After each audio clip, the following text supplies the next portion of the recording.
Season 1 of SpongeBob SquarePants saw probably the most interesting version of Patrick Star in the entire show. As the world of Bikini Bottom was still finding its rhythm, Patrick wore a lot of different faces, some positive and helpful, while others not so much. Today, we're going to take a look through every Season 1 episode of SpongeBob and rank Patrick's role from peak to bleak. Help Wanted. The first episode of SpongeBob has our energetic protagonist setting out to seek employment from the finest eating establishment in Bikini Bottom. But after doubts start creeping in about his ability to get said job, Patrick steps in to encourage his buddy. He goes full-blown hype man, gives him a motivational speech, reminds him he was destined to get the job, and pushes him out of his comfort zone to be better. We all need a friend like this. He's peak. He's not in the Reef Blower episode, but Tea at the Tree Dome gives him another awesome look. After SpongeBob makes a new friend and wants to impress on their next get-together, he turns to Patrick for advice, and while he doesn't know what air is and sets him up for a rough time, he does teach him how to be classy and win over a lady. He even follows him there as backup, keeps him on track, and drags him back in when he tries to leave, thinking he's being shy and quitting, and then he realizes what air is. He has the best of intentions and is a great pal. We'll go sorta helpful with this one. Bubble Stand. SpongeBob starts selling bubbles and teaching all of his techniques to Patrick, who's not the quickest learner, and they basically just annoy Squidward for 11 minutes. It's not a bad look, he's supporting his buddy's business, and that's about it. Ripped Pants leaves him out again, but the jellyfishing episode brings him back to cause Squidward some more agony. After he's severely injured, the two take him out jellyfishing against his will, and while Firmly Grasp It is an iconic meme from the show, Patrick's short temper and abuse to Squidward is so unwarranted and just outright mean. And then he burns him with scalding hot soup. Patrick's literally a villain here, a very bad influence. Plankton, an excellent introduction to a classic cartoon bad guy. He takes over SpongeBob's brain and makes him storm through his neighbors' houses, giving Patrick a couple seconds of screen time while he's zonked out. He does nothing though, so bleak.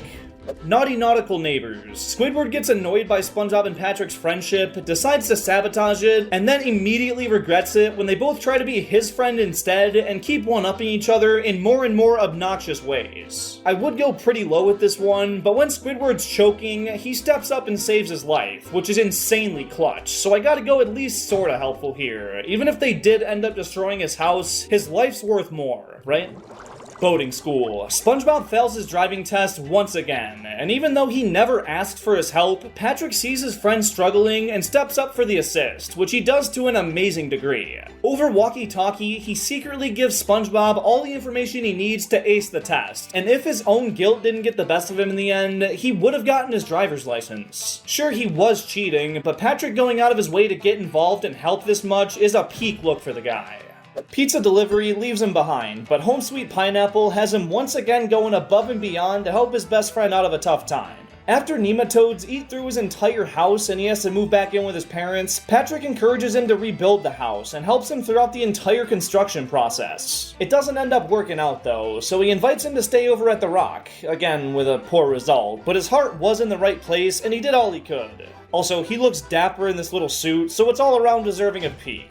Mermaid Man and Barnacle Boy. SpongeBob and Patrick play dress-up as their favorite superheroes, then find the retirement home they're currently chilling at and meet their idols, who they proceed to irritate the rest of the episode. Elder abuse at its finest. The entirety of Shady Shoals gets fed up with their antics and gives them the boot, which was well-deserved, but Patrick wasn't really taking the lead here. Most of this stuff was enabled by SpongeBob, and he's just along for the ride, so he may have played a part in harming these old people, but he's more of a sidekick.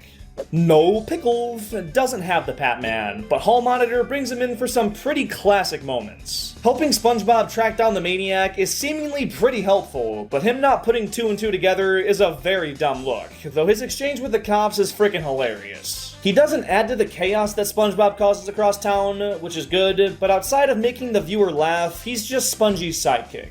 Jellyfish Jam gives him another day off, but Sandy's rocket makes lots of room for stupidity, and Patrick doesn't waste the opportunity. Sandy makes the mistake of showing SpongeBob her super cool rocket ship, and even says he can go to the moon with her the following day. I mean, sign me up for a free trip to space, dang. After Patrick offers up some alien repellent for the ship, SpongeBob takes him to go apply it, and Patrick just does whatever he wants and is an awful influence. He's playing around with all the mechanisms and goofing around, which encourages SpongeBob to as well, and he accidentally starts the rocket and takes off into quote-unquote space. Then they go around this upside-down Bikini Bottom, capturing everyone and causing all sorts of trouble. This one's a pretty easy placement.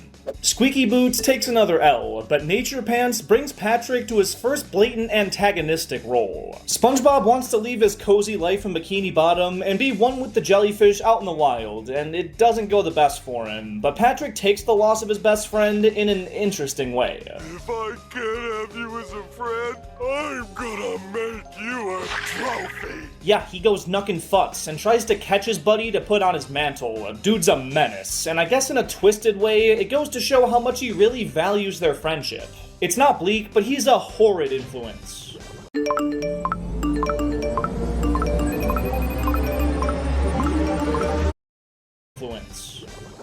Opposite day, Squidward tells SpongeBob to act completely different than he usually does, so he ropes Patrick into the whole idea, the two have a blast with it, and eventually become their true opposite form, Squidward. He's Squidward, you're Squidward, I'm Squidward! These two really screw up Squidward's chances of selling his house, but Patrick's mostly just playing along with SpongeBob and doesn't do all that much himself. Culture shock. Squidward puts on a talent show at the Krusty Krab, and Patrick plays a very minor role as that one dude in the crowd that laughs at every joke, and he keeps making noise every time Squidward tries to talk. It's a small appearance, but don't be that guy. Bad influence. He somehow isn't in the fun episode, even though the song's all about best buddies, and he ignores Mr. Musclebob too, but Squidward the Unfriendly Ghost has him back at it with more cephalopod mistreatment. He not only kicks the shell into Squid's house that ruins this absolute masterpiece, but he also sets it in the sun to completely melt it. I don't think he knew any better, but it's damaging nonetheless. Then they think they killed Squidward, and after he comes out of the bathroom all powdered up, he looks like a ghost, and so the two do whatever he says so they don't get haunted. He makes mistake after mistake to cause this predicament, so I'd say it's on the same tier as Sandy's rocket, though he does try to make it up to him, and cause more harm in the process. He goes on another hiatus for the Chaperone and Employee of the Month, but returns to help SpongeBob prep for Halloween in Scaredy Pants. The yellow dude's terrified of just about everything, and is the laughingstock of the entire town, so Patrick tries to help him be scary for once, setting him up with a killer costume and lowering the rope he was tied to into the Krusty Krab to scare everyone. Now, he does get stung by a jellyfish, and it gives up SpongeBob's disguise, but that's not really Patrick's fault. He was being incredibly helpful and selfless in trying to make his friend enjoy the holiday more. It's a pretty darn peak look if you ask me.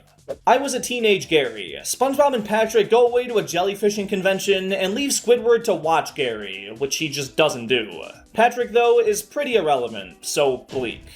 SB-129. Squidward time travels to avoid his neighbors since they won't leave him alone, and while the future is Patrick-less, this prehistoric world is home to a more primitive starfish. He's right by SpongeGar's side the entire time and just follows his example, so sidekick tier it is. Patrick's not all that fond of karate, but he does dream just like the rest of us, as seen in the Sleepy Time episode. SpongeBob hops through a bunch of different people's dreams, and Patrick's is the most simple, a plain white void where he's riding a mechanical seahorse that he still needs quarters to operate. Why? He's just minding his business, nothing wrong with this role, but he's insignificant and bleak. Suds. SpongeBob gets sick, and Patrick does his best to convince him not to go see a doctor, instead opting to dress as one himself to try and find a cure. I mean, his reasoning makes sense. He's afraid of the doctor and wants his friend to avoid whatever suffering he expects there, so the intention's good, but his little test trials are basically SpongeBob torture, and sending the message to kids that doctor equals bad is a pretty terrible example, so... Walmart Plus Assist offers 50% off a membership if you qualify for SNAP, Medicaid, or more, which means you get benefits like free...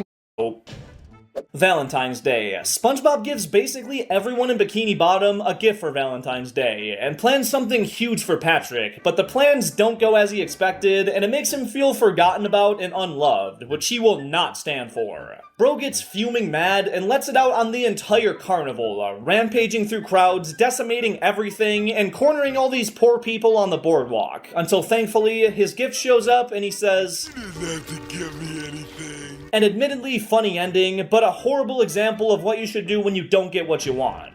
He could care less about the paper, but in ARG, he and SpongeBob are playing some treasure hunting game. Mr. Krabs thinks it's reality, and so he takes the two aboard as his crew to look for some real treasure. Patrick does make some stupid mistakes throughout the episode, the whole Whis debacle being the funniest, but he does do a fair amount of brunt work for the crew, and I'll give him props. Now, he does encourage SpongeBob to look at the map, which isn't the greatest or most loyal example, but he's still more than helpful overall. Rock Bottom. After a fun day at Glove World, SpongeBob and Patrick get on the wrong bus and end up in the creepy town of Rock Bottom, with seemingly no way to get back home. Patrick, however, ends up getting on the bus once they split up, but he can't get the thing to stop to get his friend on board, so he basically just taunts SpongeBob until he finds his own way to get back. He tries to be helpful, and is seen still trying to get help even at the end, but it doesn't earn him more than a sidekick tier. Texas. Sandy gets homesick and wants to move back to her hometown in Texas, so Patrick comes up with the idea to get her to stay. Bring some Texas down to Bikini Bottom. They set up a party for her at the Krusty Krab, but she leaves before she gets to see it, so Patrick discovers the effectiveness of the rage bait, and he and SpongeBob use it to lure her there. What am I now? Stupid? No, I'm Texas! What's the difference? Now, SpongeBob has to clutch up to win the race to the Krusty Krab, and Patrick gets wrecked, but all the strategizing was kinda his idea, so he's at least sorta helpful. He doesn't take the small walk, but he does make a smaller appearance in Fools in April. After Squidward absolutely humiliates our sponge dude, he heads over to the pineapple to apologize, and thinks he's talking to SpongeBob out in the yard because of the hat, but it turns out to be Patrick, who's randomly doing landscaping at Spongie's house. The weird part is, he knows his buddy is really upset, and instead of trying to comfort him, he's just digging a hole. Pretty bleak.